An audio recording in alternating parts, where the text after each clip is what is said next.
Welcome to this week's Author Confession, where readers and writers connect. Today, I'm talking coffee and publishing, which are two very interesting topics. At least, I think so. Coffee! I took a poll to Twitter where I had my friends choose what they wanted me to confess about. The winner, hands down, was my writing process. My favorite question was from Gabriel Namara at Electronaut93. He asks, is it possible to write without coffee? If not, what is the average cups of coffee consumed per writing hour? I absolutely love this question, Gabriel. I read it and I had to giggle because my first thought was absolutely not. I don't write books. My coffee writes books. It is a good one. I would say right now I'm averaging about 1 cup a writing hour or 1 cup a writing session. Unless I get some pretty gnarly writer's block, then the coffee tends to come in more copious amounts. Best part of waking up is Nescafe in your cup. Because we don't have Folgers here. Now, if I have more than one writing session in a day, like say I wake up in the morning and I'm doing my writing in the morning, and then I go to work and I come home, there's definitely coffee for each writing session, in case you were wondering. So, it has also brought on a nice little habit for me as well in my coffee mugs. I love my coffee mugs. I think they're beautiful, and I have a nice little collection going. So maybe I will show those off later. But for now, I would really like to get into our confessions. Let's hear from him.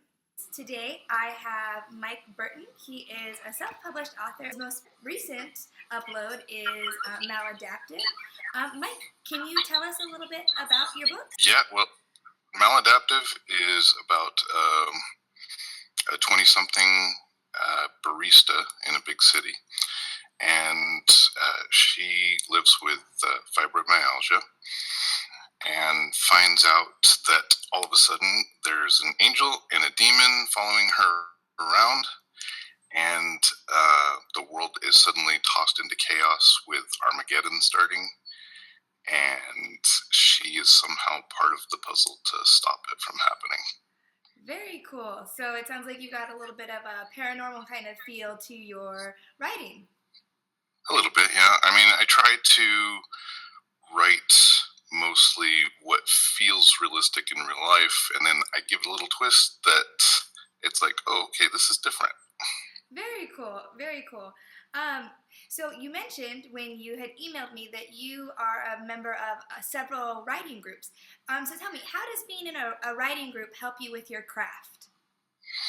Well, when I first started writing back in July of 2014, I tried out Camp NaNoWriMo. Okay. To just try to figure out if I could write while I was working at the same time.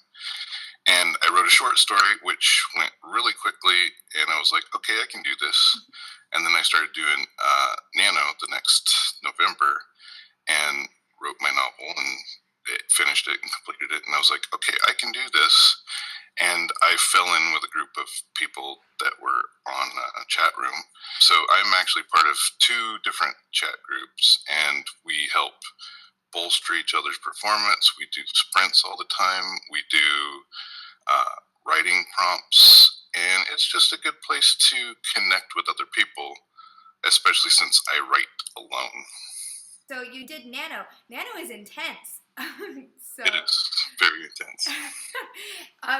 So Maladaptive, you finished all in the 1 month? I did, yes. I finished the 50,000 words, and I wrote the other 26,000 words in December. So very cool. That's definitely impressive. So your writing style, you've got several books and a couple of short stories out. What would you say is the most interesting thing about your writing style? I try to add at least a bit of humor, no matter how serious my book is. My work in progress right now is probably nothing but humor. So if we pick up your book, we can definitely expect a couple of laughs. Yeah, a few chuckles every now and then. Good. So Maladaptive, you mentioned it has angels and demons, and then your new work in progress, you have told me, is about a priest, and he's got some tag-alongs as he's kind of doing the exorcism things too.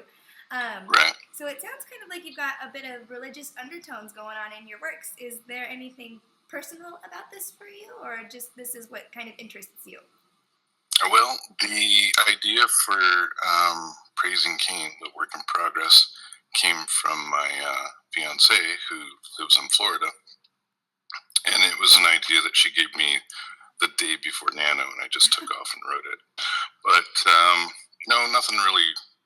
I mean, I grew up in a religious household, and with those ideals, I don't anymore. But I think it's always good to get ideas that you like into your novels so that you can pass them on to other people. Definitely. You mentioned also you are self-published, and we can find your books on Amazon. How did you decide to go the self-publishing route? A very long time ago, I did research into getting published and what it took. And the process daunted me so much that I said, nope, I'm not going to become a writer. And in 2014, I was like, I've got this story that I've been rolling around in my head for a long time. I want to get it written, but I'd also like to share it with people. And Hugh Howey, who wrote Wool, which is a national bestseller, he inspired me to self-publish because he self-published Wool after writing it in Nano, and people kept telling him to do more, and he expanded it. And I read the book and was just absolutely amazed. Something like this came from a self-published author, and I'm like, I can do this too. That is a really good point. I think a lot of people do get very daunted by the idea of going the traditional publishing route because it can be kind of scary. It's intimidating, and self-publishing is definitely an alternative route that has some really amazing books. What would you say is the hardest thing about being self-published? The hardest thing is doing every single thing yourself. I mean, you've got the writing, and then you have to turn around and edit it yourself, and then you've got to find people to read it, then you've got to put it all together.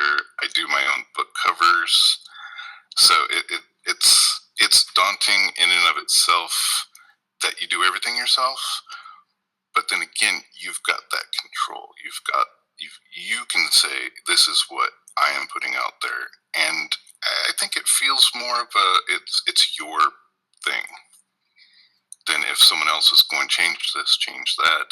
This is the cover we're going to use. You don't get a choice. So I think there's a fine balance between the difficulty of passing it on to someone else and the difficulty of doing it all yourself.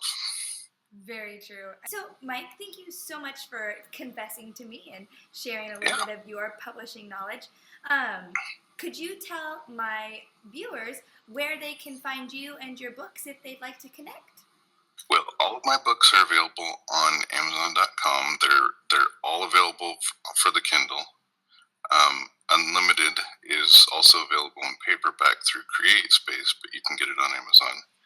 And with Maladaptive, I'm actually trying to do the process of publishing it in paperback through Amazon's form. They have a new paperback edition that you can download through them, so I'm trying to get that uploaded and fixed so it looks great in paperback form. But everything's on Amazon. I do the exclusivity through them so I can use the Kindle Unlimited program. So if anyone has Kindle Unlimited, all my books are free to read. There you go. So if you've got Kindle Unlimited, especially make sure that you check out Mike. But if not, check him out anyway. He's got a bunch of books on there, and they're all super cool. So thank you again, Mike, for joining me today. I'm going to put you a little bit on the spot and see if you have a question for my viewers that they will answer down below. I guess a big question that I would ask of any author is, how much of yourself do you put in your books? That's a very good question. So, viewers, How much of yourself do you put in your books? Is it all or nothing? Maybe just a little bit, 50%? I don't know. What do you do? Mike, how much do you put in your books? I put quite a bit of myself in my books. You can find myself in almost every character that I write. Very cool. So there you go. Thank you again for chatting with me. We'll talk to you soon. Thanks, Jam. All right. Bye, Mike. Bye. Mike brought up a really good point. Publishing is hard work. I think that all writers can agree. No matter what route we go, there's always a little bit of apprehension.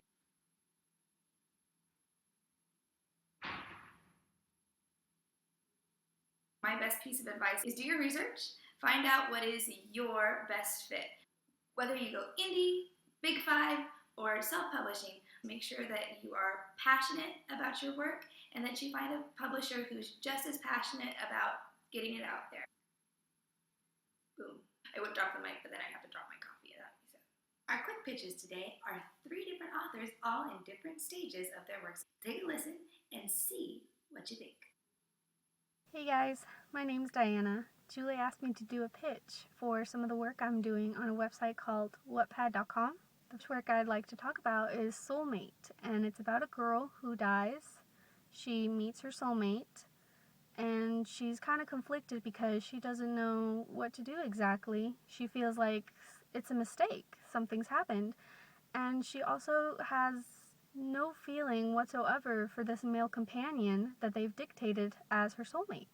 So join that adventure. Sounds pretty interesting. Hi guys, my name is Clary Kavanaugh, and I'm currently writing a middle grade historical fantasy book.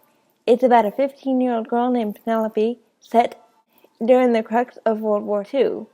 Her toymaker grandfather has been called away on a special mission for the war effort, or so she thinks. A year after he's called away, she discovers that he never made it to the base at all, and is instead trapped in a land of his own creation, and she is his only hope for freedom and survival. Bonjour les amis, my name is Sophia Beaumont and I'm the author of The Spider's Web, which is the first book in a new trilogy. It's the Own Voices story of Edie Capelli, and after a failed suicide attempt, she wakes up in the hospital suddenly able to see ghosts. One in particular, Micah, says that he's there to protect her, and she's going to need all the help she can get with a supernatural cult trying to hunt her down. She must fight them off, all while still trying to find reasons to live. The Spider's Web is available in ebook and paperback from Amazon, so go get caught in the web. That's about it for this week. Thanks for watching. Don't forget to like, comment, subscribe below. If you'd like to leave me a suggestion for your favorite type of coffee, I'd love to give it a shot. Coffee! Otherwise, feel free to find me on Twitter @_JM_Sullivan. I'd love to chat. Thanks again, and as always, happy writing!